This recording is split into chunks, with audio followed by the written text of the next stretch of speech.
Hello hello hello.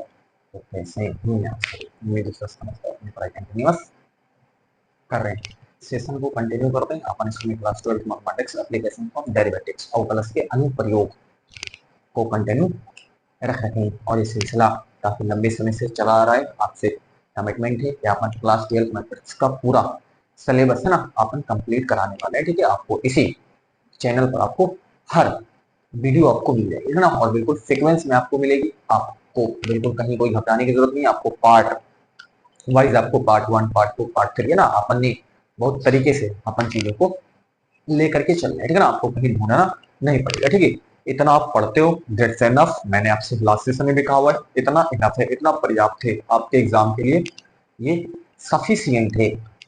आप exam में आराम से 80 टू 90 नंबर आप आराम से अचीव कर सकते हो। ठीक है ना, अगर आप एवरेज भी हो ना, तो अगर आप एवरेज स्टूडेंट्स भी हो तब भी आप 72 आप 80 नंबर आराम से एवरेज अगर आप हो तो 70 टू 80 आप आराम से पा सकते हो। और अगर आप थोड़े से एडवांस आप हो तो 80 टू 90% आप अंक इस मैथमेटिक्स में आराम से अचीव कर सकते हो। लोगों को डर लगता है मैथमेटिक्स में फेल हो जाएंगे, 33 नंबर लाना होता है। ठीक है ना, कोई यहाँ पर आपको प्रैक्टिकल वगैरह का अंक नहीं मिलता है, डर लगता है, घबराते हैं। बिल्कुल ना घबराइए, बायोलॉजी से अच्छे नंबर आप मैथमेटिक्स में पा सकते हो आराम से, है ना। उनके चक्कर में रहिए, उनको आप कमिटमेंट उनको चैलेंज कर दीजिए। ठीक है ना, मेरे से नंबर ज्यादा ला करके दिखाइए। ठीक है ना, कमिटमेंट करिए, आराम से आप उनसे ज्यादा ही नंबर पाओगे, इस बात की गारंटी है अपन के पास। ठीक है, बिल्कुल गारंटी है, आप बायोलॉजी से ज्यादा ही नंबर मैथमेटिक्स में ला सकते हो। आप एवरेज हो तो मैंने आपसे बताया हुआ है कि आप जो है 70 टू 80 है ना, और आप थोड़े से अच्छे हो मैथमेटिक्स की आपकी अच्छी पकड़ है, तो आप 80 टू 90 या 90 95 नंबर आप आराम से पा सकते हो। ठीक है ना, आराम से 80 टू 90 आप आराम से ही पा सकते हो, कहीं कोई प्रॉब्लम नहीं होगी। बस मैथमेटिक्स को पूरा पढ़े हुए हो, ठीक है ना, पूरा सिलेबस आपका कंप्लीट हो। कोई आपको लगता होगा कि पेपर बड़ा टफ आएगा, कैसे सॉल्व करेंगे, आपकी जो एक्सपेक्टेशन होती है, आप जो सोचते हो, वो लेवल नहीं होगा पेपर का। पेपर इजी होगा, आप जब जाओगे और आप पेपर देकर के आओगे तब फिर आप मेरे से बताना। ठीक है ना, कैसा रहा पेपर, क्या रहा। पहले ही जब आप तमाम प्रकार की चीजें सॉल्व करते हो, अनसॉल्व हल करते हो, या फिर आप किताबों को हल करते हो, रेफरेंस बुक को हल करते हो, आपको लगता है यार बहुत गजब गजब क्वेश्चन है, दिमाग की बत्ती साली इसमें गुम हो गई है, साला कुछ चल ही नहीं पा रहा, दिमाग बिल्कुल ब्लॉक कर गया है ना। समझता हूँ, ठीक है ना। आप अनसॉल्व अनसॉल्व खरीद लो, ठीक है ना, मर जाओगे आप, उसको देखते ही बेहोश हो जाओगे। ठीक है ना, क्या हो जाओगे, बेहोश हो जाओगे, है ना। उसको लगेगा कि यार कैसे बनाएंगे। ठीक है, घबराए नहीं, एग्जाम आपके पेपर जब एग्जाम का आएगा आपको आसान मिलेगा। ठीक है ना। हाँ, यहाँ पर इतनी भयानक भयानक चीजें देख देख करके तो जाओगे, ठीक है ना, लेकिन वहां जब बैठोगे रहेंगे कुछ क्वेश्चन, है ना, कुछ क्वेश्चन ऐसे रहेंगे कि बड़े भयानक रहेंगे। ठीक है ना, वो आपको काटने दौड़ेंगे, लेकिन मोस्ट ऑफ द क्वेश्चन आपको इजी ही मिलेंगे। इजी का मतलब आप पढ़े लिखे हुए जो है ना, अगर आप पढ़े लिखे हो, मैथमेटिक्स पढ़े हुए हो, तो उसी से ही आपको क्वेश्चन मिलने वाले, कहीं आप अलग से नहीं आएगा। हाँ, कुछ क्वेश्चन हो सकते हैं जो हो कॉम्प्लिकेटेड हो आपके लिए ना, वहां पर आपका दिमाग ना काम करो, लेकिन रहेंगे आपके जो स्टेट बोर्ड में आपसे बताया, स्टेट बोर्ड में जो क्वेश्चन पूछे जाते हैं वो आपके बुक से ही पूछे जाते हैं। एनसीईआरटी आप बुक पढ़ते हो, उसी एनसीईआरटी बुक से ही क्वेश्चन पूछे जाते हैं, कहीं अलग से क्वेश्चन पूछने का कोई प्रावधान भी नहीं है। ठीक है, एनसीईआरटी ही फॉलो करती है। ठीक है ना, स्टेट बोर्ड आराम से उसी से क्वेश्चन को पूछती है। आप ज्यादा घबराए नहीं, टेंशन न ले, आराम से आप चीजों को कर सकते हैं। अपन इस समय जो है स्पर्श रेखा का समीकरण और जो बोलते हैं अपन अभिलंब का समीकरण, उसको अपन पढ़ रहे हैं ना। और मैंने आपसे कई बातें, ये फोटो वगैरह आपके सामने अभी बना हुआ है, ये कोई आपके पास एक वक्र अपन ने इसको बनाया हुआ था। यहाँ पर ये बिंदु अपन ने वक्र पढ़ लिया और जिसको पी बोलते हैं, x1 y1 बोलते हैं। ठीक है, यहाँ से इसको अपन स्पर्श रेखा नहीं बोलते, ये स्पर्श रेखा नहीं, ये तो वक्र है। ठीक है, इस जो स्पर्श बिंदु है, यहाँ से जो गुजरने वाली जो रेखा होती है, सीधी सरल रेखा, उसी को अपन क्या बोलते हैं, स्पर्श रेखा। तो ये जो खींची हुई है इसको अपन स्पर्श रेखा यहाँ पर बोल रहे हैं। ठीक है, स्पर्श रेखा का समीकरण आपके सामने ये साफ साफ लिखा हुआ है, y minus y one is equal to, है ना, ये लास्ट सेशन में अपन ने लिया हुआ है, वही यहाँ पर लिखा हुआ है। ठीक है ना, y minus y one is equal to dy by dx, कहाँ, किस पे, x1 y1 पे। ठीक है ना, और x माइनस x। ठीक है, और अपन ने कहा है जब अगर स्पर्श रेखा की प्रवणता m2 m1 है, अभिलंब की प्रवणता आपके पास m2 है, तो आपको पता है कि अभिलंब के लिए क्या होता है कि m1 जो m2 होता है। ठीक है, मतलब जो दोनों प्रवणताएं होती हैं, अगर दोनों रेखाएं परस्पर क्या है, लंबवत है, ठीक है, तो जो प्रवणताएं होती हैं वो क्या होती हैं, उनका जो गुणनफल होता है वो -1 के बराबर होता है। m1 m2 is equal to minus का 1, तो m2 is equal to minus का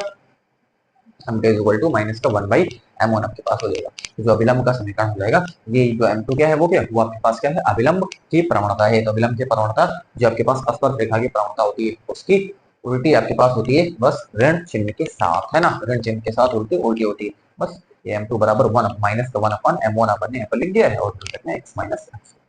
ये सब बातें अपन ने अच्छे से एक्सप्लेन आपको कर दी। इस चीज को आपको दिमाग में बिठाना पड़ेगा ना थोड़ा सा, इसीलिए कहते हैं थोड़ा सा फिर सोच पाओगे, नहीं तो सोच नहीं पाओगे आप, क्या नहीं कर पाओगे, फिर आप सोच नहीं पाओगे, ठीक है ना। थोड़ा सा इसको तो आप नहीं भी याद कर पा रहे हो, आपको लगता है कि हाँ अपन दिमाग नहीं काम कर रहा, अपन एक विषय पढ़ते हैं, मैथमेटिक्स पढ़ना है, केमिस्ट्री पढ़ना है, फिजिक्स पढ़ना है, हिंदी पढ़ना है, इंग्लिश पढ़ना है, ठीक है ना। टेंशन है, जो आप सोचते हो मैं भी था, मैं भी वही सोचता था, ठीक है ना। लेकिन फिर करोगे क्या, करना पड़ता भाई, है ना, सब कुछ करना पड़ेगा। नहीं उनकी बात नहीं कर रहा जो जनरल में पढ़ाई नहीं कर रहे हैं, ठीक है, अपन सीरियस मोड में अपन उनसे ही डिस्कशन कर रहे हैं जो एक्चुअल में पढ़ाई कर रहे हैं, ठीक है। टेंशन होती है सभी के साथ, यही है, आप भी सोचते हो कि मैं क्या करूं, ठीक है, कैसे पढ़ लूं, साला फिजिक्स भी पढ़ना है, इतने डेरिवेशन उसमें रहते हैं, कितने डेरिवेशन अपन याद करें, कैसे करें, ठीक है।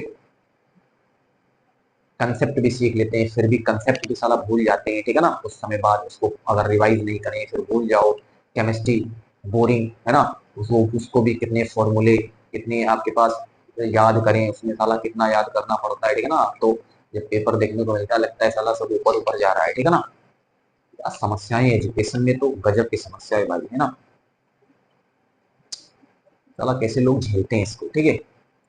उसी से पूछो जो तैयारी करता है, ठीक है, उसको क्या मतलब, जो तैयारी करता ही नहीं, बस वो एग्जाम देने के लिए जाता है, उसको नहीं पता कि प्रेशर क्या होता है एग्जाम का प्रेशर क्या होता है। एग्जाम का प्रेशर वही हैंडल करता है जो जेन्युइन में पढ़ाई करता है, वो जानता है कि एग्जाम क्या होता है, एग्जाम कैसी बला है और कैसे टलेगी, है ना, वो जानता है अच्छे से।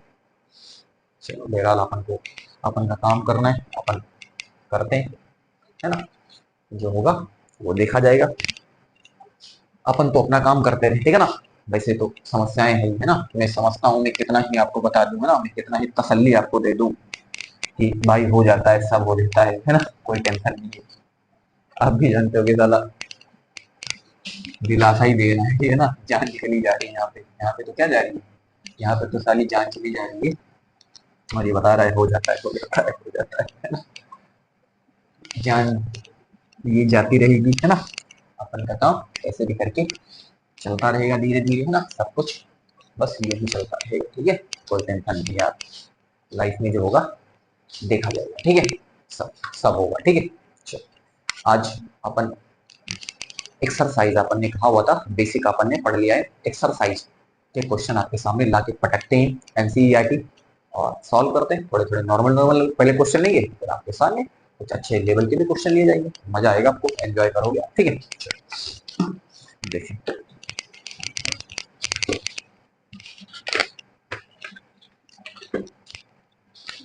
इसलिए अपन पहले बेसिक पढ़ लेते हैं, ठीक है। आपको एक वक्र दे रखा है, वक्र y is equal to 3x की पावर 4 माइनस का 4x की x बराबर 4 पर स्पर्श रेखा की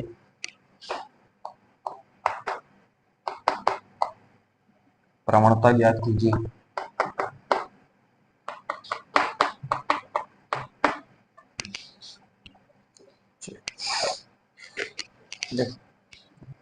अगर ये बड़ा बेसिक सा क्वेश्चन है, लेकिन अगर आप मान लो आप स्कूल जिंदगी भर नहीं गए, जिंदगी भर मतलब क्लास 12 में स्कूल आप नहीं गए, और आपसे कहा जाए चलो इसको बनाओ, तो आप पर क्या बीतेगी, बताइए, बताइए आप पर क्या बीतेगी, ठीक है। आपसे कहा जाए इसको बनाओ, है बिल्कुल पप्पू, लेकिन आप कैसे बनाओ, ठीक है, इसलिए देखना तो पड़ेगा भाई, थोड़े नॉर्मल क्वेश्चन है, करेंगे आराम से, कोई प्रॉब्लम नहीं, ठीक है। ये वक्र है, कई बार वो तो कभी वक्र लिख देते हो तो कभी सरल लिख देते हो। अगर मैंने सरल लिखा हुआ है, जो वेरिएबल उसमें यूज करे गए हैं उसकी पावर 1 ही होगी, अगर वो सरल रेखा अगर मैंने बोला हुआ है, अदरवाइज फिर वक्र ही अपन उसको क्या करते हैं बोलते हैं, ठीक है। देखो पावर कितनी 4 है यहाँ पे, ठीक है, तो वक्र ही है, अगर एक होती तब आप सरल रेखा बोल सकते हो, अदरवाइज नहीं बोल सकते। तो इस चीज को आप दिमाग में बिठाएं।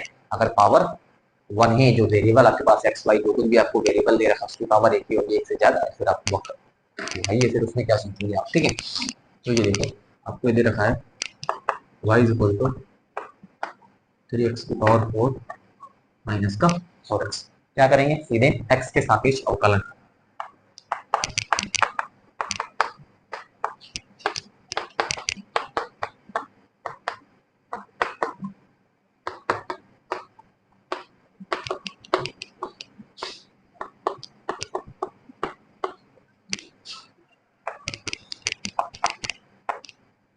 dy बाई dx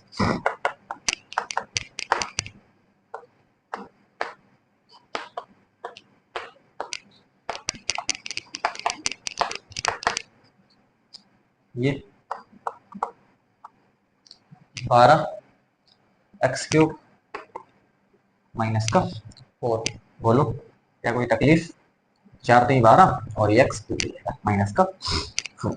अब आपसे क्या कहा है, ये क्या है, ये स्पर्श रेखा की प्रवणता आ गई है, डिवाइड बाई डी एक्स। यही तो क्या होती है प्रवणता, आपसे बताया हुआ था। ये क्या होती है, प्रवणता होती है ना। क्या होती है, प्रवणता। इसी को अपन क्या बोलते हैं, स्पर्श रेखा की प्रवणता। लेकिन आपसे क्या कहा है, x बराबर 4 पर स्पर्श रेखा की प्रवणता बताइए ना। तो आपसे क्या कहा है, 4 पर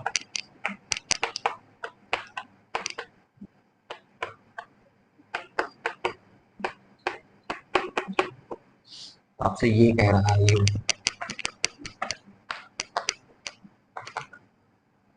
है ना। रखो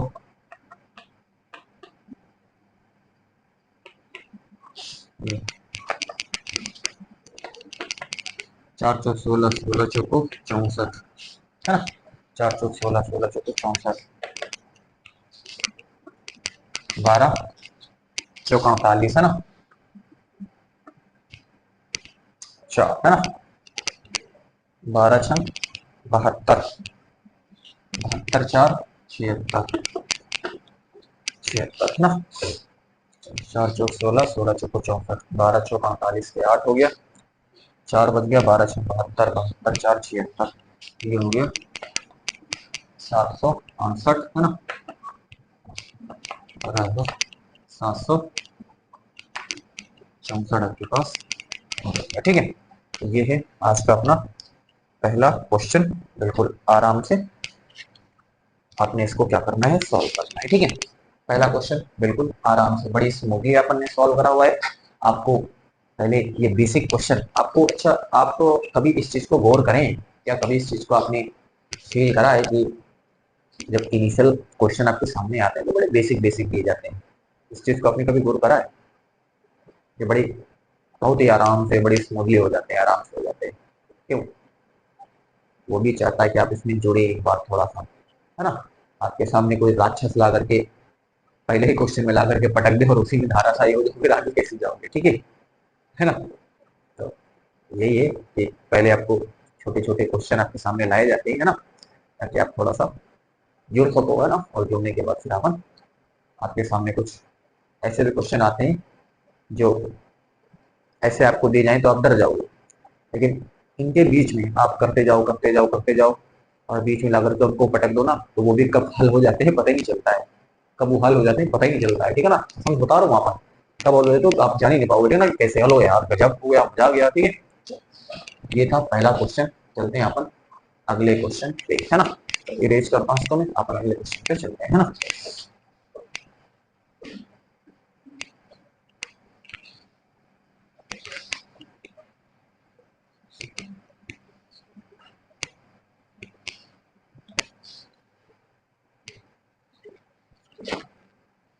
दूसरा है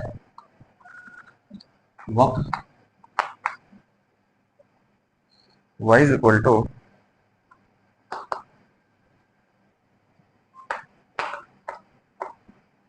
x माइनस 1 बटे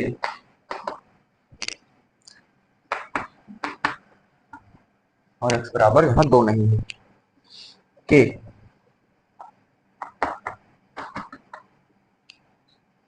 पर स्पर्श रेखा की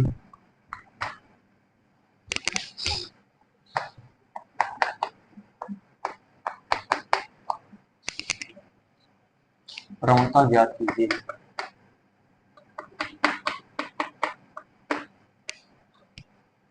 चलो देखो ध्यान से क्या करेंगे, ठीक है, आराम से, बिल्कुल घबराएंगे नहीं, रिलैक्स होकर के करोगे तब आपको अच्छा लगेगा, ठीक है।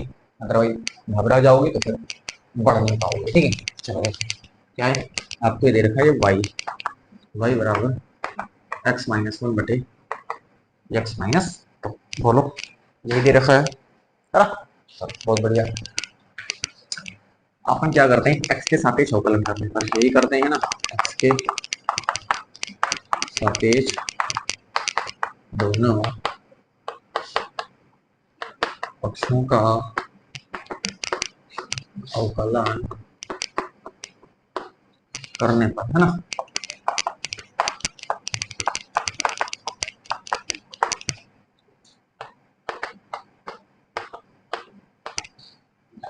ठीक, डिवाइड बाई, देखो क्या आपके पास कोई तरीका है इसको अंश और हर वाला जो फॉर्मूला अपन ने पढ़ा हुआ है, ठीक है, अवकलन करने का, वो आपको करना है।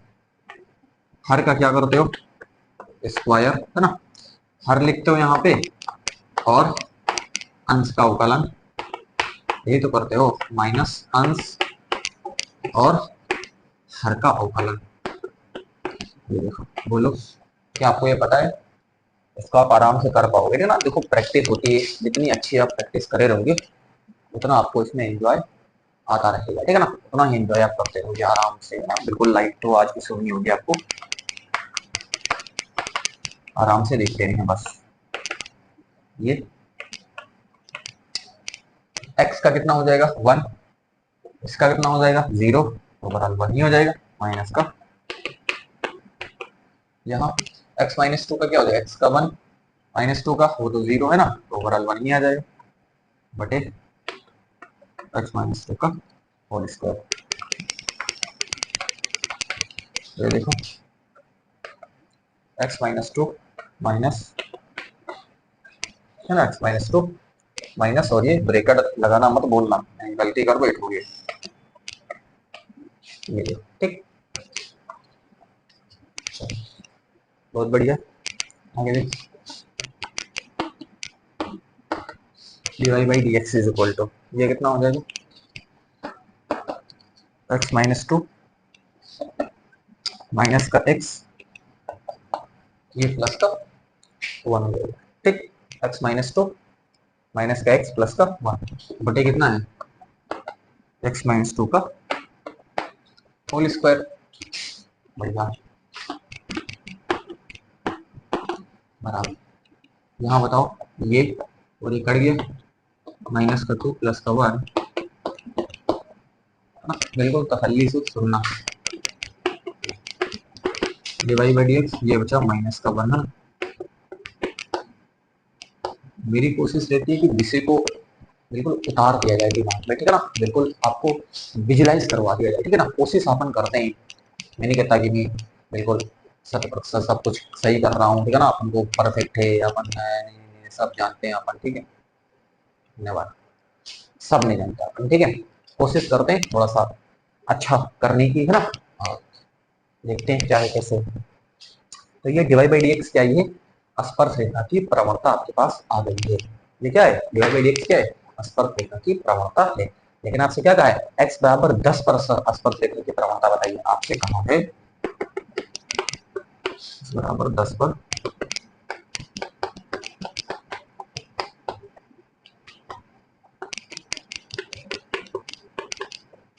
ये आपसे कहा, यानी कुछ यूं,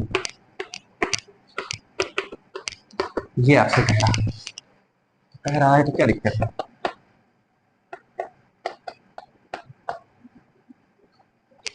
कितना सिंपल है ना।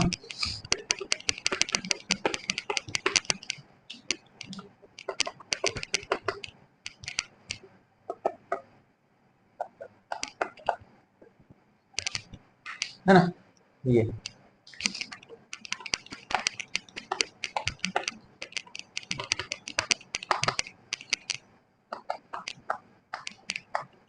ये तो x बराबर 10 पर जो स्पर्शरेखा की प्रवणता है तो -1/64 है। बताइए मजा आ रहा है कि नहीं आ रहा है? ठीक है ना, बिल्कुल एंजॉय आप कर रहे होंगे बहुत स्मूथली। अपन धीरे धीरे लेकर के सिलसिला अपन का कारवां बढ़ रहा है। ठीक है, और देखते जा रहे हैं, एंजॉय आप कर ही रहे होंगे, है ना। ऐसे सब हो जाएगा यार, बस देखते जाओ। ठीक है, अभी अपन ने इंटीग्रेशन बस जल्द ही अपन उसको स्टार्ट करेंगे। अभी थोड़ा सा कंसेप्ट और पढ़ने है ना, आगे 4-5 सेशन और अपन लेंगे, फिर अपन चैप्टर नंबर 7 है ना, जो कि इंटीग्रेशन यानी कि सेकंड बुक में स्टार्ट कर दूंगा। ठीक है ना, सेकंड बुक चैप्टर नंबर एक, बुक नंबर 1 तो बिल्कुल कंप्लीट अपन ने कर ही देना है। ठीक है ना, इसको अपन कंप्लीट करके फिर अगली बुक अपन क्या करेंगे, प्रोसीड करेंगे। ठीक है, नोट करें आपने इसको, और बहुत गजब तरीके से उसको भी अपन क्या करेंगे। उस पर मैंने बहुत सारे सेशन ऑलरेडी ले भी रखे हैं, अगर आप चाहो तो उसको देख सकते हो। ठीक है ना, लेकिन अपन फिर से कंटिन्यू करेंगे, कंसेप्ट पढ़ेंगे, कंसेप्ट पढ़ने के बाद फिर जो अपन का काम है एक्सरसाइज है ना, बस ऐसे ही अपन चलता रहेगा और अपन पूरा प्रायिकता तक अपन जाएंगे और बिल्कुल तह तक जाएंगे, बिल्कुल चैप्टर के तह तक जाएंगे। ठीक है ना, तो इसको आप दिमाग में रखें।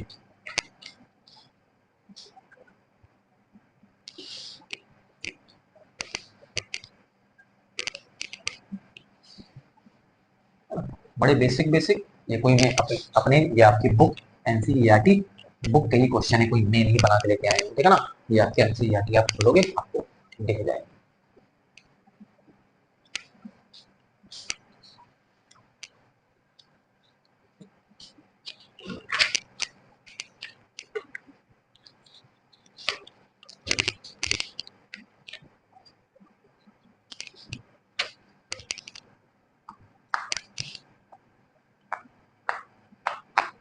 वक्र y equal to x cube minus x की स्पर्श रेखा की प्रवणता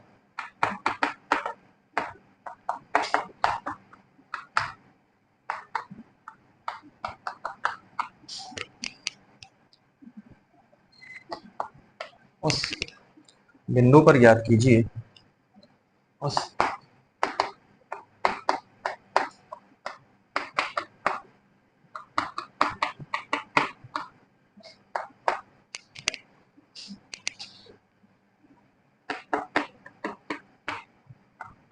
जिसका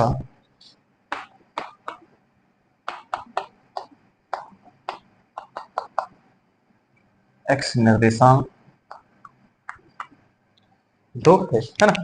चलो देखो, क्वेश्चन ने ऐसा आपको लपेटा है ना, ऐसा लपेटा है कि बेवकूफ बना दिया है ना। अब अगर इसको अच्छे से नहीं समझ पाए है ना, तो ऐसा लपेटा है इसने ना, ये बिल्कुल जो आपने अभी तक पढ़ते चले ना, काम वही है। ठीक है, लेकिन लैंग्वेज देखो, इसको लपेटने की ऐसी लैंग्वेज इसकी है। ठीक है, देखो क्या कह रहा है, वक्र y equal to x cube minus के एक्स प्लस 1 की स्पर्शरेखा की प्रवणता उस बिंदु पर ज्ञात कीजिए जिसका x निर्देशांक 2 है। इसका सीधा सा मतलब है कि आपको x बराबर 2 पर स्पर्शरेखा की प्रवणता बतानी है और कुछ नहीं है ना। और इतना इसमें खोज के x निर्देशांक 2 है, ऐसा लपेटते हैं ना, एग्जामिनर भी गजब होते हैं। ठीक है, ऐसा लपेट देते हो कि है बड़ा बेसिक सा ना, काम वही है। ठीक है, ऐसा घुमाते हैं कि हद हद खत्म साला। ठीक है, अच्छा, बस इसमें काम वही है जो अभी करते हैं, यानी कि x बराबर 2 पर आपको स्पर्श रेखा की प्रवणता ही बतानी है। लेकिन देखो तो इसको बताने का तरीका देखो इसका, कैसे कैसे बता रहे हैं। ठीक है, वही बताऊंगी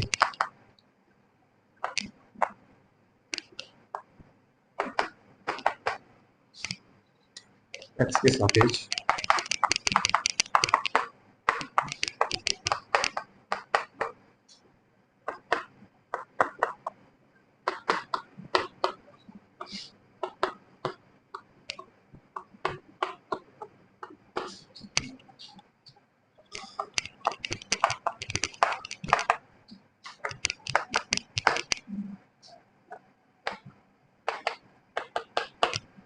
यही है ना, x के सापेक्ष होगा ना, कर दूंगा।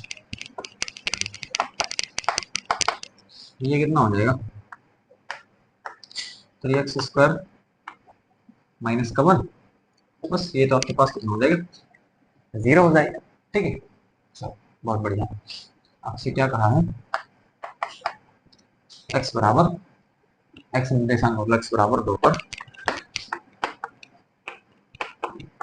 स्पर्श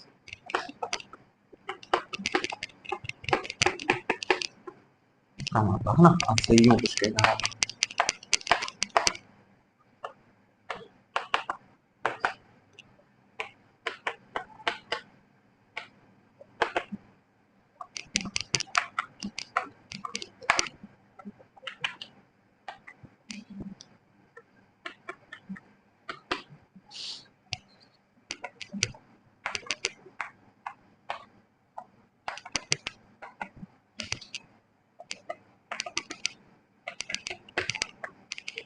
ये ले इसका फाइनल आंसर हो जाएगा। ठीक है, तो इसका x निर्देशांक 2 में स्पर्श रेखा की प्रमुखता उस बिंदु पर जो है आपके पास एलिमेंट है। चलो ये था क्वेश्चन नंबर 3। बहुत स्मूथली अपन चल रहे हैं, एंजॉय आप कर रहे होंगे, मजा आपको आ रहा होगा। बिल्कुल मजा ना आएगा तो पैसा वापस कर देंगे भाई, बिल्कुल आराम से धीरे धीरे अपन कर रहे हैं, मजा तो आएगा ही आएगा। ठीक है, चलते हैं अपन इरेज करते हैं इसको।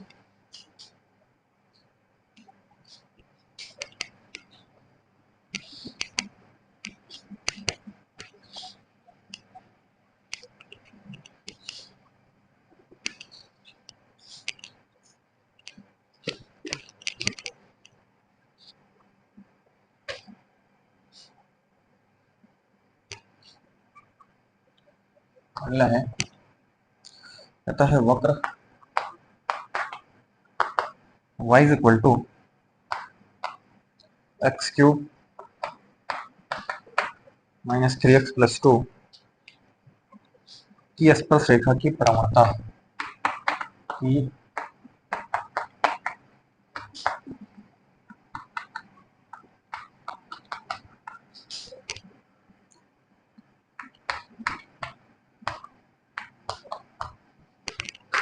उस बिंदु पर ज्ञात कीजिए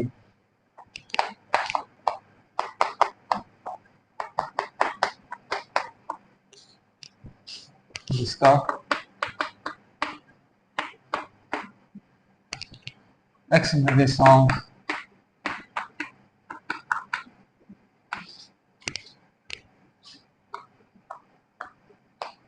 x निर्देशांक कितना है 3। बिल्कुल कुछ नहीं करना है, जो भी तक आप करते चले आ रहे हो बस वही आपको काम करना है आराम से। y बराबर आपको दिया है क्या है x³ माइनस 3x+3। क्या करें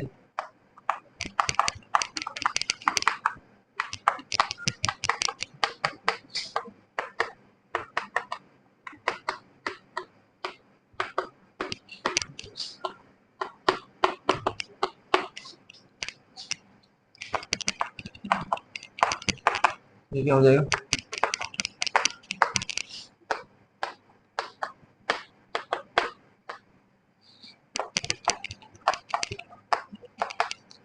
ये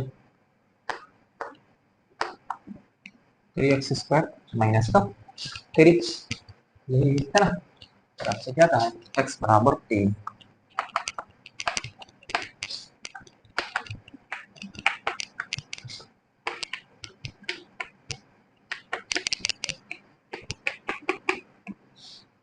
स्पर्श रेखा की प्रवणता क्या हो जाएगी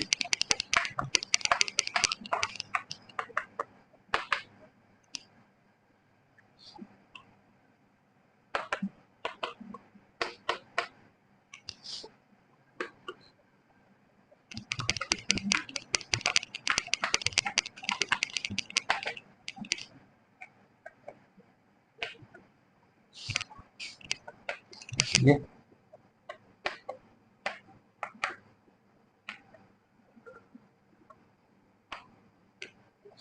24 हमारे पास रिजल्ट हो सकता है। ठीक है, अभी तक तो बस एक ही तरीके से अपन इसको बनाते चल गए और वही बस थोड़ा सा लैंग्वेज चेंज करा था उसने, बाकी तो काम ये जो अपन करते चले जाते हैं, ठीक है। काम अपन को वही करना है। चलो आगे चलते हैं और बहुत सारे क्वेश्चन अपन सॉल्व करते हैं, ठीक है। आराम से रेस करता हूँ।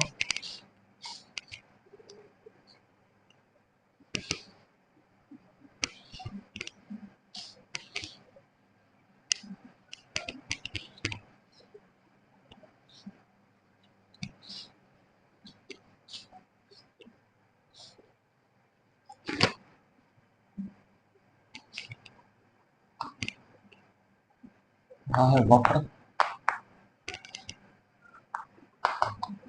x is equal to a cos cube theta, y is equal to a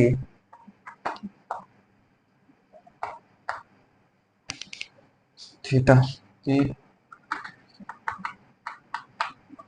theta is equal to pi by 4 पर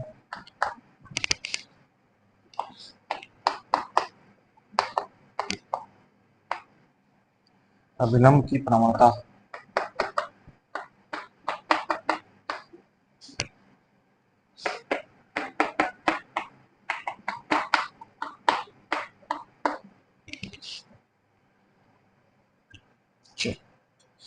थोड़ा सा ध्यान देना है, ठीक है। क्या करेंगे, आराम से आपको ये वक्र दिया है x is equal to a cos cube theta, y is equal to a sine cube theta, है ना। ठीक, थीटा बराबर पाई बाई 4 पर अभिलंब की प्रवणता। अब यहाँ पर एक चीज आपको चेंज कर दिया, अभी तक तो आपको स्पर्श रेखा की प्रवणता है ना, इसी बिंदु पर आपसे पूछा जा रहा था, लेकिन यहाँ अभिलंब की प्रवणता। आपको घबराना नहीं, अभिलंब की प्रवणता क्या होती है, जस्ट स्पर्श रेखा की प्रवणता की उल्टी होती है, बस ऋण चिन्ह के साथ। बस एक बात आपको यहाँ पर ध्यान रखनी है, और वो याद भी होगी, इसीलिए बेसिक पढ़ाया जाता है ना। देखो मैं इस तरीके से सोच नहीं पाता फिर, है ना, मैं फिर आपको ये घटाने की कोशिश करता कि याद कर लो भैया कि जो अभिलंब की प्रवणता होती है वो स्पर्श की प्रवणता की उल्टी होती है, और जो है ऋण चिन्ह होता है। उस चीज को आपको मैंने करके दिखाया है, बोर्ड पे करके दिखाया है। अगर वो चीज आपने देखा होगा, ठीक है ना, उसको अपनी आंखों से आपने देखा होगा, मैं अगर ऐसे बताता तो ऐसे में ओरली आपको बता देता, फिर आप देखे नहीं हो, क्योंकि चीजें अगर आप देखते हो ना तो वो ज्यादा चीजें विश्वसनीय होती है ना, वो ज्यादा रिलायबल होती है ना। जब आप चीजें देखे हुए होते हैं और आपको अच्छा भी लगता है कि हाँ, मैं कोशिश करता हूँ कि फील हो विषय, है ना, थोड़ा सा क्या हो, आपको फील हो। नहीं तो फिर ये मैथमेटिक्स से आप कितना रटोगे यार, मैं भी सोचता हूँ कि यार कैसे कैसे फिर पढ़ें लोग इसको, ठीक है, जान ही निकल जाए पूरी। कोई इसी यही विषय तो है नहीं अपन के पास, ठीक है, अपन को हिंदी भी पढ़ना है, इंग्लिश भी पढ़ना है, केमिस्ट्री भी पढ़ना है, फिजिक्स भी पढ़ना है, कैसे होता है सब, है ना। कसम से कहूँ तो यार जो पढ़ने वाले होते हैं उनकी तकलीफें ऊपर वाला ही जाने। जो पढ़ने वाला होता है, मैं बार बार इस चीज को बता रहा हूँ, है ना, उसकी तकलीफ जो है ना वही जानता होगा, ठीक है। तो कैसे पढ़ाई होती है, ठीक है, जान निकल जाती है लोगों की भाई। एक चीज को कईयों बार पढ़ना पड़ता है तब कहीं वो याद होता है। बताओ, यस और नो, बहुत बार पढ़ना पड़ता है। आपको लगता होगा कि एक बार में चीजें आ जानी चाहिए, है ना, हर चीज एक चीज में नहीं आती, एक बार में नहीं आती, सॉरी, एफर्ट लगाने पड़ता है उसमें, कई बार उसको देखना पड़ता है, सॉल्व करना पड़ता है, प्रैक्टिस करनी पड़ती है, तब जा करके होता है, आपको अच्छा महसूस होता है।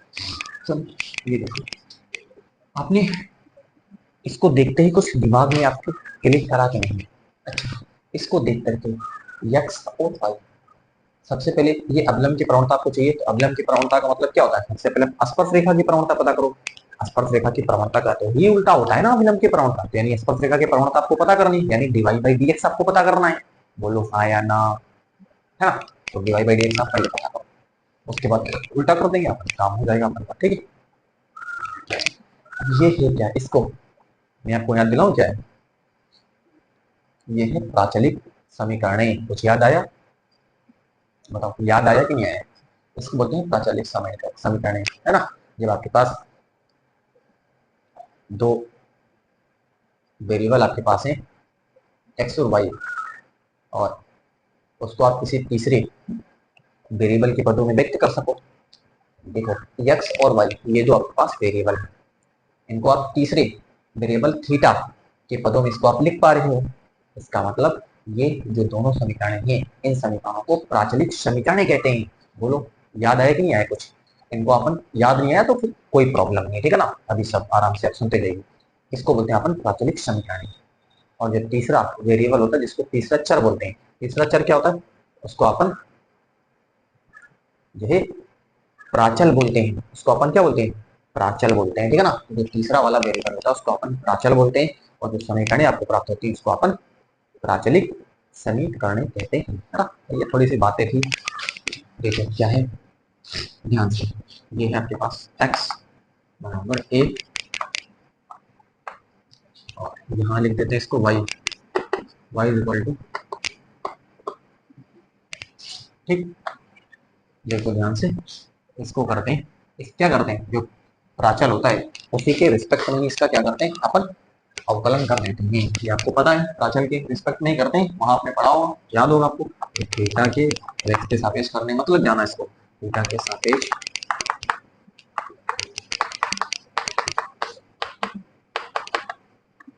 दोनों पक्षों का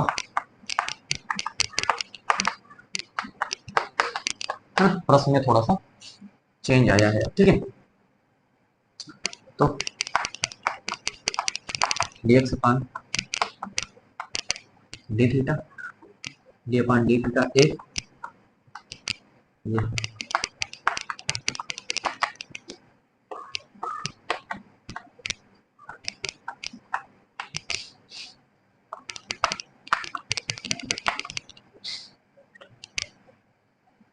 इसको अपन क्या लिखते हैं, 3 cos स्क्वायर थीटा।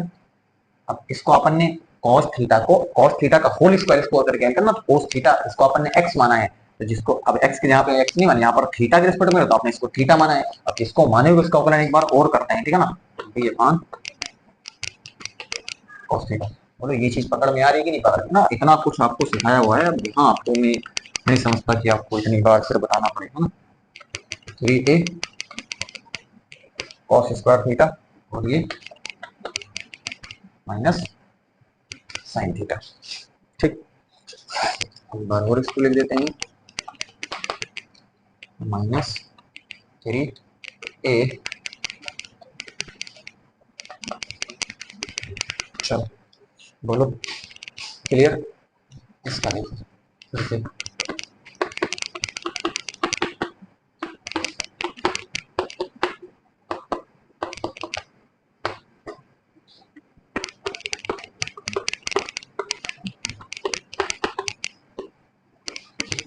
क्या हो जाएगा,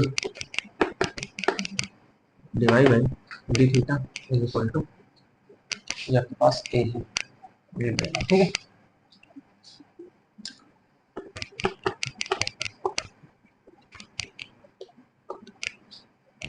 ठीक,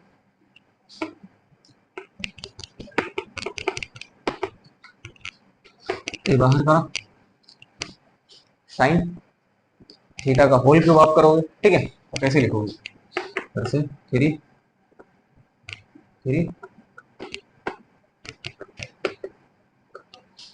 और ये साइन थीटा का एक बार और करोगे, ठीक है। अब ये कैसे कर दिया, बहुत समझाया हुआ है, ठीक है ना?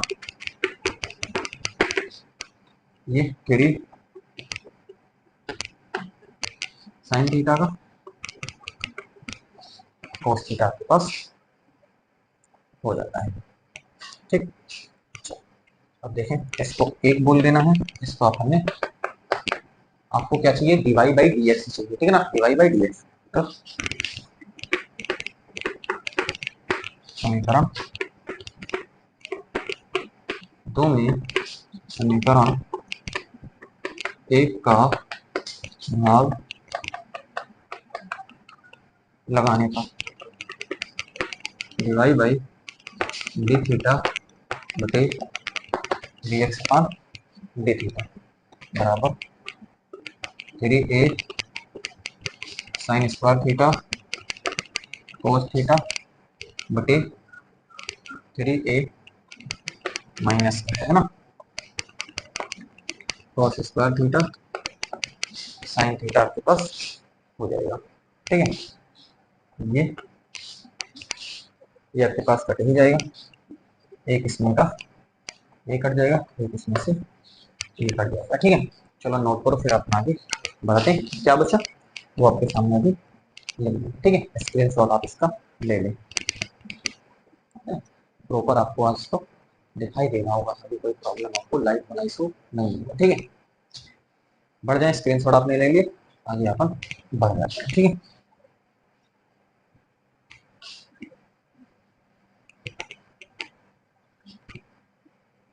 तो क्या बचा, इसको जरा ध्यान देंगे तो लिख ही देते हैं ना,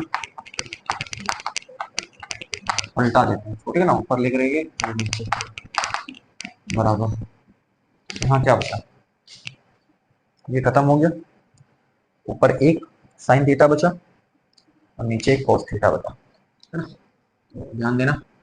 हाँ बचा क्या, हाँ बचा आपके पास दोनों जगह ए ही था, चेक कर लेते हैं सवाल में, है ना। सवाल में x is equal to a cos cube theta, y is equal to a sine cube theta, right. ठीक है, मुझे लगा कुछ गड़बड़ हो रहा है। ठीक है, चल परफेक्ट है। तो यहाँ बचा क्या, यहाँ बचा आपके पास माइनस का sine theta upon cos theta, बोलो यही बचा ना, और कुछ यहाँ नहीं बचा।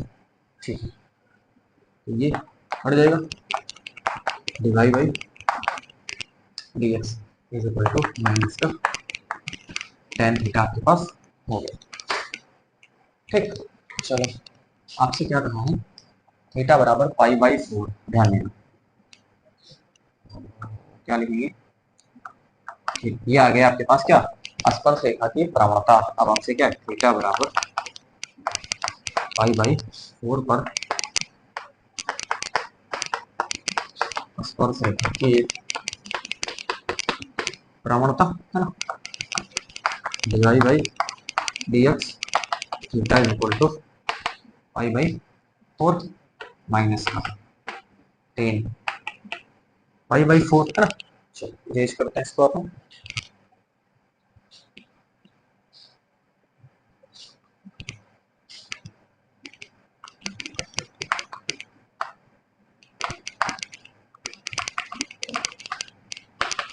ये कितना हो जाएगा माइनस का 1।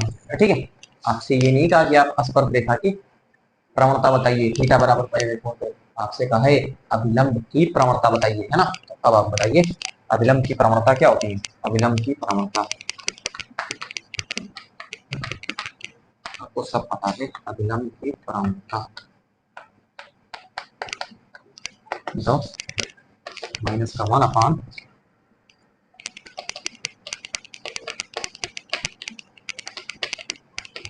स्पर्श रेखा की प्रवणता, लो हाँ या ना वही होती है, बस जस्ट उल्टा ही तो होता है, कई बार बताया आपको। ठीक है, तो देखो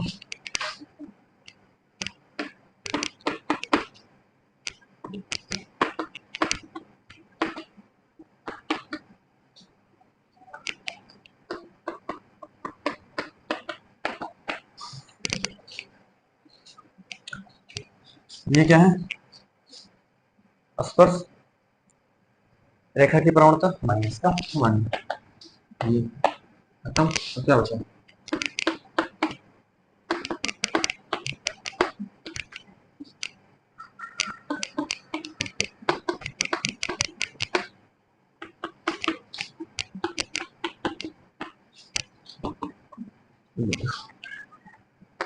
वन आपके पास फाइनल रिजल्ट हो जाएगा। बोलो हाँ या ना, मजा आया कि नहीं आया। ये था क्वेश्चन नंबर आपके पास 5, है ना, थोड़ा सा लेवल वाला क्वेश्चन था, थोड़ा सा अच्छा क्वेश्चन है, आप इसको कह सकते हैं। ठीक है, ऐसा नहीं बिल्कुल पप्पू ही था, थोड़ा सा अच्छा क्वेश्चन आप इसको कह सकते हैं। ठीक है, क्योंकि इसमें थोड़ा सा आपको पीछे ये कुछ बातें आपसे पूछ लेंगी थी, है ना। वो बातें क्या थी, प्राचलिक समीकरण आपको दे दिए थे और आपसे कहा था कि अभिलंब की प्रवणता बताइए, तो आप अभिलंब की प्रवणता सबसे पहले आप स्पर्श रेखा की प्रवणता ही पता करोगे, क्योंकि स्पर्श रेखा के ही प्रवणता से आप विलंब की प्रवणता पता कर सकते हो। विलंब की प्रवणता सीधे स्पर्शरेखा की प्रवणता की उल्टी होती है, जस्ट ऋण चिन्ह के साथ। ठीक है, तो ये आपको पता होता है, आप आराम से कर सकते हो। बोलो क्या इसमें कोई तकलीफ ही करने में? कोई तकलीफ नहीं होगी, आराम से अपन इसको करो। चलो चलते हैं अपन अगले क्वेश्चन पे। ठीक है, करते हैं। बातें तो बहुत ही करने के लिए है ना।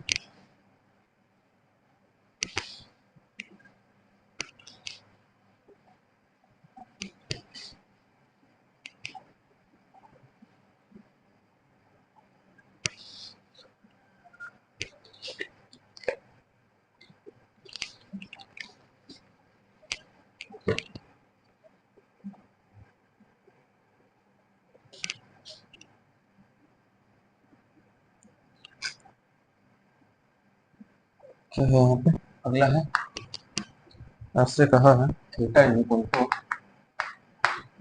पाई बाई 2 पर वक्र x is equal to 1 minus a sine theta, है ना, और y इज इक्वल टू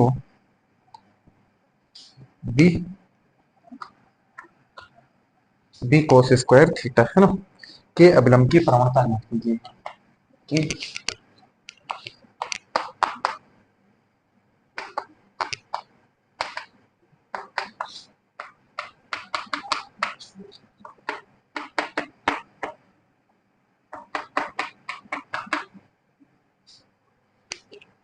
कि अभिलंब की प्रवणता आपको क्या करनी है। ठीक है, कुछ नहीं है, सबसे पहले आप स्पर्श रेखा की प्रवणता पता करोगे। जस्ट आपको क्या करना है, उल्टा कर देना और कुछ करना है। ठीक है, देख लीजिए लाइट वाला इशू अब थोड़ा सा आना स्टार्ट हुआ, बहरहाल अभी तो अपन कर ही देते हैं इसको, है ना। Theta is equal to pi by 4 पर वक्र आपको x is equal to 1 minus a sin theta और y is equal to b cos square theta, है ना, के अभिलंब की प्रवणता आपको क्या करनी है, याद करें ना, b cos square theta, right, और 1 माइनस a sin थीटा। अपन देख लेंगे कोई, ये क्या है, theta is equal to pi by 2। ठीक, चलो बढ़िया है, कोई प्रॉब्लम नहीं। ठीक है,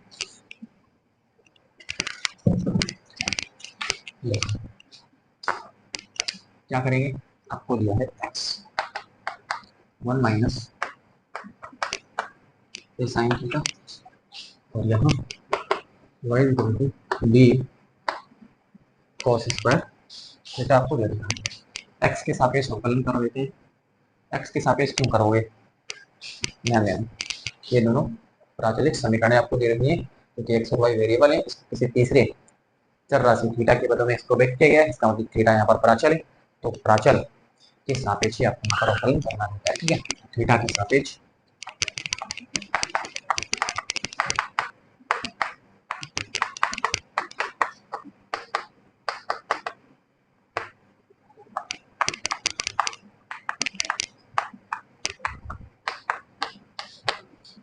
क्या हो जाएगा, dx अपान डी थीटा,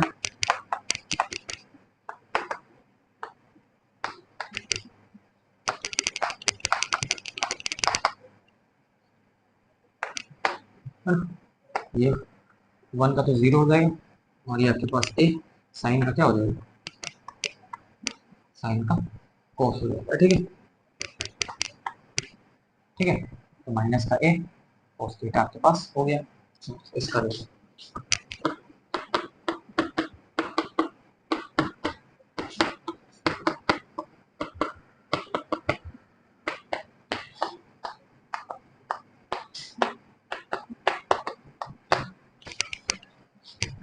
तो क्या हो जाएगा, डिवाइड बाई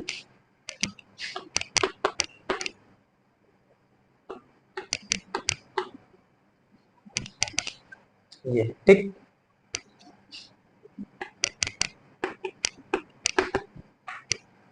यहाँ बताओ b cos स्क्वायर थीटा कैसे लिखोगे इसको, इसको लिखा 2 cos थीटा और d अपान डी थीटा cos थीटा। इसको आपने कोस थीटा का होल स्क्वायर, तो कोस थीटा को आपने थीटा के तरीके से आपको ट्रीट करना है, ठीक है ना। और इसके बाद में जिसको मानोगे उसका अवकलन जरूर करोगे, जिसका अवकलन करते एक बार आपको कर देंगे, ठीक है। बराबर 2b cos थीटा हो गया, और ये cos थीटा का माइनस का sine theta is equal to ये माइनस का 2b ये sine theta into cos theta हो जाएगा। पकड़े, बात आप पकड़ रहे हैं ना। माइनस का 2b, ये क्या है साइन थीटा cos थीटा आपके पास हो जाए माइनस का 2b sine theta cos theta. इसको नंबर 1 बोलना है, इसको नंबर 2 है ना। 2 में 1 का भाग लगा देते हैं, है ना।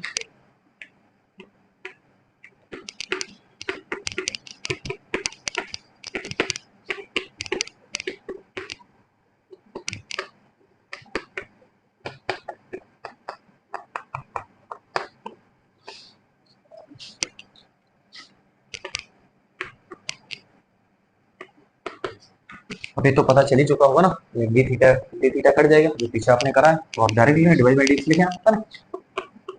माइनस का 2b sine theta cos theta बटे, ध्यान देंगे, है ना। ये क्या है माइनस का ए cos थीटा आपके पास हो गया, ठीक, परफेक्ट। ये माइनस से माइनस कट गया, से ये कट गया, तो बचा d by dx is equal to 2b by a, ये बचा आपके पास साइन थीटा आपके पास बच गया है ना। तो d y by d x is equal to 2b by a sine theta आपके पास फाइनली आपके पास ये बचा है, ठीक है।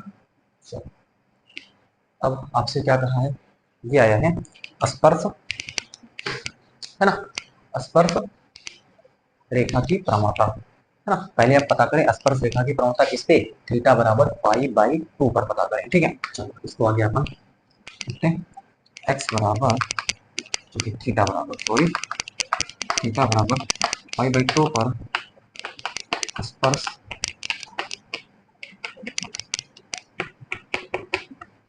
प्रवणता तो कितना हो जाएगी, Dibai by d x theta बराबर पाई बाई 4, है ना, सॉरी पाई बाई 2 आपसे कहा 2 पर, तो क्या लिखोगे 2b by a sine pi by 2, ठीक, डिवाई बाई डी एक्स और ये थीटा बराबर ये साइन पाई बाई 2, है ना। साइन पाई बाई 2 कितना होता है 90, ये 1 होता है ना। तो ये हो जाएगा d y by d x theta बराबर pi by 2 equal to 2b by a आपके पास, ठीक। तो ये आया है स्पर्श रेखा की प्रवणता, इसके स्पर्श रेखा की प्रवणता आपसे कहा है एक थीटा बराबर पाई बाई 2 पे अभिलंब की प्रवणता बताइए। स्पर्श रेखा की प्रवणता की जस्ट उल्टी हो जाएगी आपके पास, बस आपको कुछ तो कुछ सोचना ही नहीं है ना, बिल्कुल। चलो अब इसको नोट कर लें, ले लें, फिर आगे अपन कर देते हैं, प्रॉपर आपको लिखना होगा, ठीक है।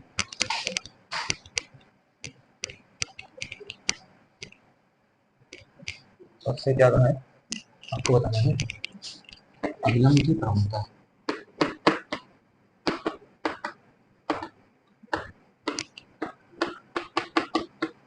बराबर माइनस 1 अपॉन dx, ये उल्टी हो जाती है इसकी, इसके जस्ट क्या करेंगे आप उल्टी करोगे, ठीक है।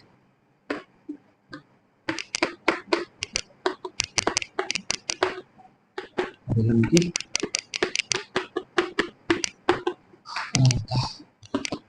माइनस का 1 अपॉन ये कितना हो जाएगा 2b बाई 1 हो जाएगा, ठीक है, ठीक,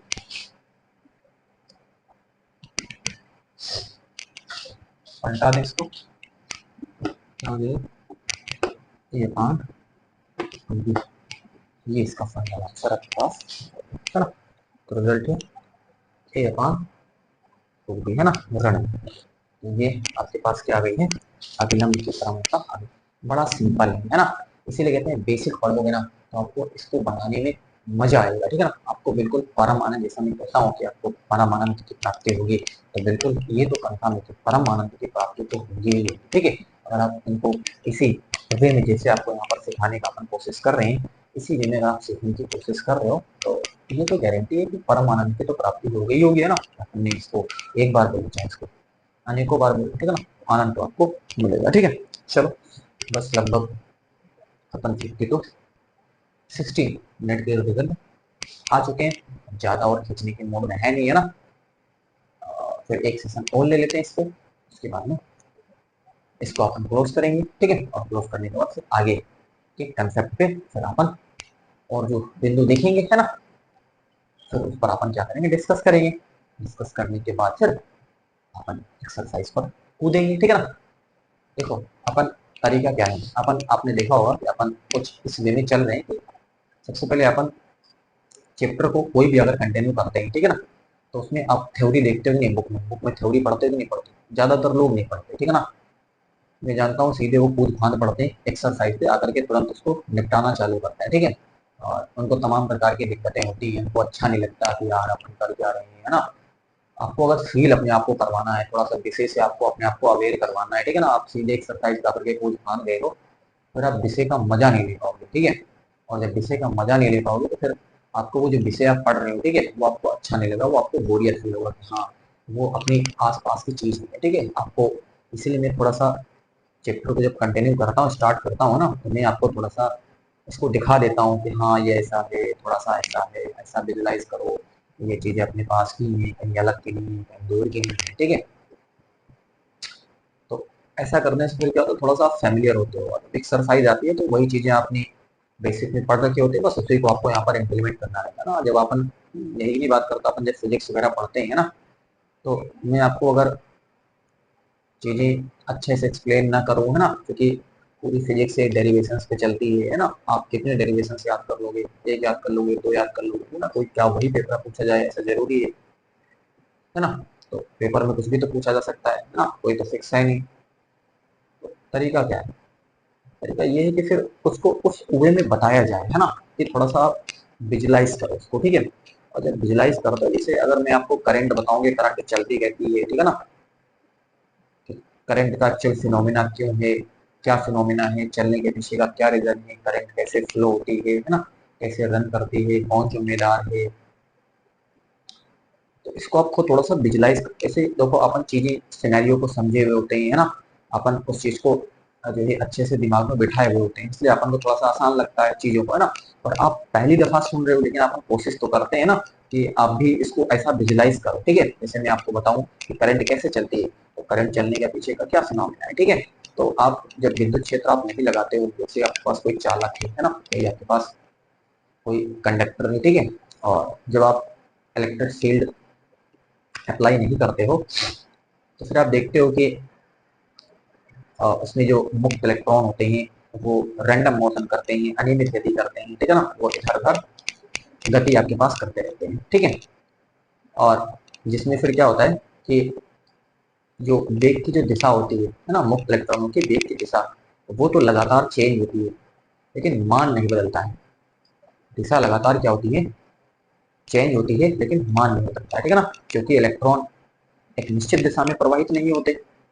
और जब इलेक्ट्रॉन एक निश्चित दिशा में प्रवाहित नहीं होते तो धारा की उत्पत्ति संभव नहीं है, ठीक है ना। अब इसको आपको विजुलाइज करना पड़ेगा, मैं आपको बता रहा हूँ ना, मैं आप ब्रेन को समझे हुआ हूँ, ठीक है, इसलिए मैं आपको बता पा रहा हूँ। तो मैंने कहा फिर धारा की उत्पत्ति संभव नहीं है, ये धारा करंट आपको मिलेगी नहीं। क्या मिलेगी, क्योंकि एक निश्चित दिशा में अगर मुक्त इलेक्ट्रॉन गति करते हैं तब धारा की उत्पत्ति होती है, अदरवाइज धारा की उत्पत्ति नहीं होती। अगर आप इसको आपको समझना है, इसको अगर आप जानना है, तो आप इस सिनेरियो को आपको देखना है, तो आप कोई पात्र में गैस है, गैस के अणु को देख लीजिए, पात्र में भरे गैस के अणुओं को आप देख लीजिए, आप बिल्कुल एज इट इज एग्जैक्टली आपको, जब आपने विद्युत क्षेत्र नहीं लगाया है चालक में, तो मुक्त इलेक्ट्रॉन कैसे चलता है, क्या उसका मोशन क्या होता है, बिल्कुल एग्जैक्टली आपको वहां पर दिख जाएगा, ठीक है ना। आपको गैसों में, गैस के अणुओं के साथ बिल्कुल वैसा होता है, वो भी जो है रैंडम मोशन करते हैं, इधर उधर क्या है गति करते रहते हैं, ठीक है, और गति करते रहते हैं, और ये दिशा लगातार क्या होती है,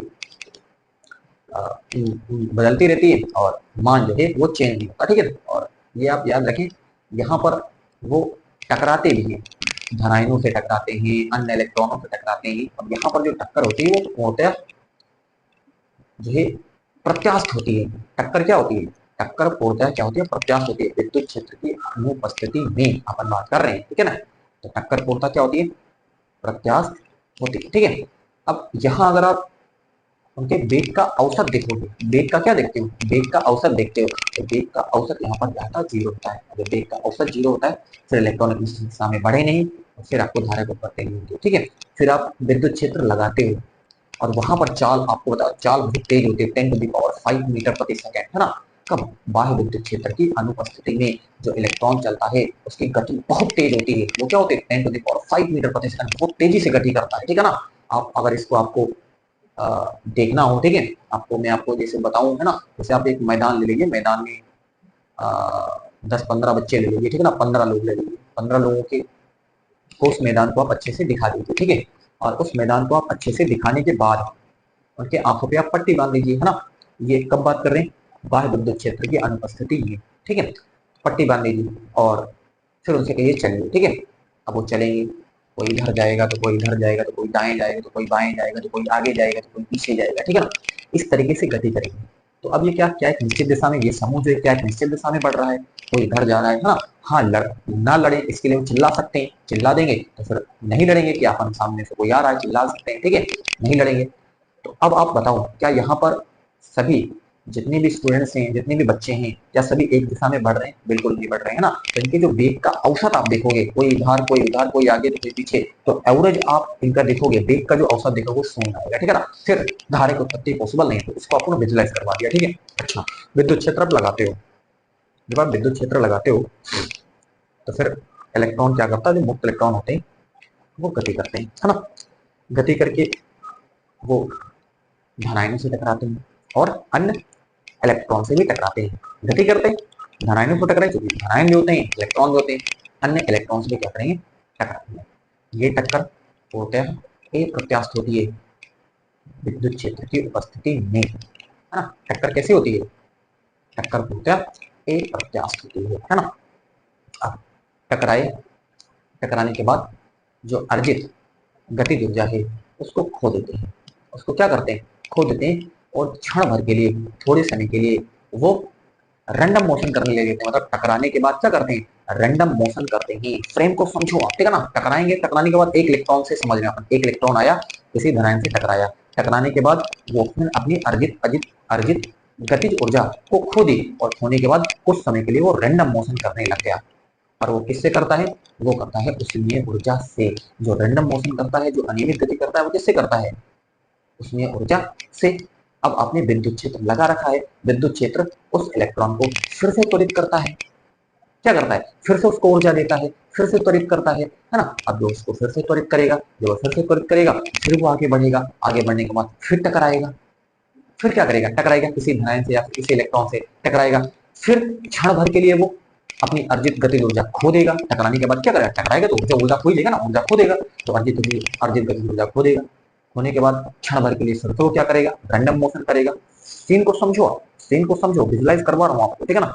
फिर क्षण भर के लिए क्या करेगा, क्षण भर के लिए वो क्या बोलते हैं, अनियमित गति करेगा। अच्छा, विद्युत क्षेत्र आपने लगा रखा है, फिर से क्या करेगा, विद्युत क्षेत्र को त्वरित करेगा, त्वरित करेगा, त्वरित करने के बाद फिर से इलेक्ट्रॉन आगे की ओर बढ़ना चालू होगा, फिर से टकराएगा, फिर से विद्युत क्षेत्र त्वरित करेगा, फिर से बढ़ेगा, फिर टकराएगा, फिर ऊर्जा पाएगा, फिर टकराएगा, फिर ऊर्जा पाएगा, फिर आगे बढ़ेगा। लेकिन अब इलेक्ट्रॉन बढ़ रहा है, अब इलेक्ट्रॉन ऋणायन से धनायन की तरफ बढ़ रहा है ना। यानी ऋण से धन, इलेक्ट्रॉन कैसे चलता है, ऋण से धन की तरफ इलेक्ट्रॉन चलता है, ठीक है ना। ऋणायन से धन, अब इलेक्ट्रॉन बढ़ रहा है एक निश्चित दिशा में, भले ही उसकी चाल बहुत कम हो, 10⁻³ से 10⁻⁻4 हो, ठीक है ना, यानी चाल उसकी बहुत कम हो, चाल क्या हो, बहुत कम, 10⁻³ टू 10⁻⁴, ये इसकी चाल बहुत कम ही हो, है ना, लेकिन अब वो एक निश्चित दिशा में बढ़ रहा है। अब जब निश्चित दिशा में बढ़ रहा है तो बिल्कुल धारा की उत्पत्ति बिल्कुल कन्फर्म है, उसकी चाल भले ही बहुत कम हो। चाल क्या हो, चाल उसकी ये विद्युत धारा को आप विजुलाइज करो, तभी आप कुछ अच्छा कर सकते हो, ठीक है ना। आप दूसरों को एक्सप्लेन भी करो, इसको आप क्या करो, दूसरे को एक्सप्लेन करो, मजा आएगा उसको भी, ठीक है ना। हाँ यार, गजब अंडरस्टैंडिंग है तुम्हारी, तो ठीक है। तो अपन ने क्या सिनेरियो बताया कि अब वो बढ़ रहा है, ठीक है ना। देखो इस तरफ ऋणायन है तो इलेक्ट्रॉन कहाँ से चलता है, ऋण से चलता है, तो इलेक्ट्रॉन से चलता है, और धन है, अब ये टकराएगा, टकराने के बाद ऊर्जा खोएगा, फिर विद्युत क्षेत्र को त्वरित करेगा, फिर टकराएगा, फिर ऊर्जा खोएगा, फिर विद्युत क्षेत्र को त्वरित करेगा, फिर टकराएगा, लेकिन अब चल तो रहा है, धीरे धीरे उधर बढ़ तो रहा है, अब जीरो तो नहीं है ना, अब वो बढ़ रहा है, एक निश्चित दिशा में बढ़ रहा है, तो उसको अपन क्या बोलते हैं, उसी को अपन बोलते हैं धारा। बिल्कुल धारा उत्पत्ति बिल्कुल संबंध निश्चित दिशा में इलेक्ट्रॉन के या आवेश वाहक के प्रवाह को अपन क्या बोलते हैं, विद्युत धारा बोलते हैं। बिल्कुल, अगर इसको आपको देखना है तो फिर आप जैसे कोई चोटी ले लीजिए, चोटी पे आप 15 लोगों का ग्रुप ले लीजिए, ठीक है ना, और उनको दिखा दीजिए कैसा कैसा क्या है, ठीक है, और फिर उनकी आंखों पे आप पट्टी बांध दीजिए, ठीक है ना। अब वो उतरे चोटी से, अब वो बड़े संभल के उतरेंगे, ठीक है ना, क्योंकि उनका हर कदम उनकी जिंदगी से जुड़ा हुआ है, ठीक है ना। अगर वो एक कदम भी गलत रखेंगे तो वो गए, टाटा बाय बाय उनका हो जाएगा, ठीक है ना। तो हर कदम उनका बहुत ही क्रूशियल है, हर कदम उनका क्या है, बड़ा ही क्रूशियल है। तो पूरा समूह आप देखोगे कि एक निश्चित दिशा में बढ़ता हुआ आपको आराम आराम दिखाई देगा, बहुत धीरे धीरे आपको बढ़ता हुआ दिखाई देगा ना, आप आराम आराम वो सारा समूह, वो लोग कैसे चलेंगे, बहुत ही आराम आराम चलेंगे, क्योंकि उनका हर कदम, क्योंकि चोटी पे हैं और वो नीचे आ रहे हैं, ठीक है ना। अब इधर उधर कहीं अगर वो गए, इधर कहीं उधर गए तो फिर गए, टाटा बाय बाय। लेकिन आपको यहाँ पर मैं विद्युत विद्युत धारा से आपको रिलेट करके दिखा रहा हूँ, तो वो पूरा जो समूह होगा वो एक निश्चित दिशा में आपको बढ़ता हुआ दिखाई देगा। तो वही सीन यहाँ पर हुए खुले, वही वो धीरे धीरे चलेंगे, तेज चलेंगे तो चले जाएंगे, ठीक है ना, बचेंगे नहीं। अच्छा, आपको जैसे मैं और आपको अच्छे से विजुलाइज करवाऊं धारा को, धारा को जैसे आप एक बहुत हाई ड्रिंक करा हुआ, हैवी ड्रिंक करा हुआ, ठीक है ना, बहुत हैवी ड्रिंक करा हुआ एक व्यक्ति, ठीक है ना, बहुत ड्रिंक करा हुआ जबरदस्त, ठीक है, उसको घर पहुंचना है, घर तो पहुंचेगा, लेकिन कब पहुंचेगा ये कंफर्म नहीं है ना। एक हैवी ड्रिंक किया हुआ व्यक्ति घर पहुंचेगा, लेकिन कब पहुंचेगा इस बात का कोई कंफर्म नहीं है ना। ये कंफर्म बताओ, कंफर्म है क्या, हैवी ड्रिंक किए हुए व्यक्ति कोई घर पे पहुंचे कब, घर तो जाएगा, लेकिन कब पहुंचेगा ये डिसाइड नहीं है, ठीक है ना। तो आप एक हैवी ड्रिंक किए हुए व्यक्ति को देख लीजिए, आपने चालकों ने धारा को बिल्कुल देख लिया, बिल्कुल देख लिया, बिल्कुल कंफर्म। आप हैवी ड्रिंक के व्यक्ति को देखिए और आप चालकों ने धारा के प्रवाह को देखिए, एज इट इज, आपको बिल्कुल मजा आ जाएगा, बिल्कुल क्या एज इट इज, हूबहू, ठीक है ना। वो भी क्या करता है, एक तरफ चलता है तो वो भटक जाता है, ठीक है ना, और फिर वो आंखें खोलता है, ठीक है ना, कि अपन गलत दिशा में चले आए हैं ना, फिर वो उठता है, फिर से अपने आप को संभालता है, फिर से वो अपने घर की तरफ चलता है, फिर देखता है कि अपन यहाँ पर कहीं भटक गए हैं, ठीक है ना, फिर वो उठता है, फिर से अपने घर की तरफ नजर दौड़ाता है, ठीक है ना, फिर उस तरफ बढ़ता है, ठीक है ना, फिर थोड़ा सा वो भटकता है, फिर उठता है, फिर बढ़ता है, फिर गिरता है, फिर उठता है, फिर बढ़ता है ना, लेकिन अब वो धीरे धीरे चल रहा है अपने घर की तरफ, वो क्या है, रवाना हो रहा है ना, और एक समय ऐसा आएगा तो अपने घर पहुंच जाएगा, बिल्कुल क्या है, पहुंचेगा कि नहीं पहुंचेगा। तो आप हैवी ड्रिंक के व्यक्ति को देखिए और आप जो है चालकों में इलेक्ट्रॉन के बहने को देख लीजिए, उसके प्रवाह को देख लीजिए ना, बिल्कुल आपको एक सीन आपको बिल्कुल दिख जाएगा, यही सिनेरियो है ना। तो इस चीज को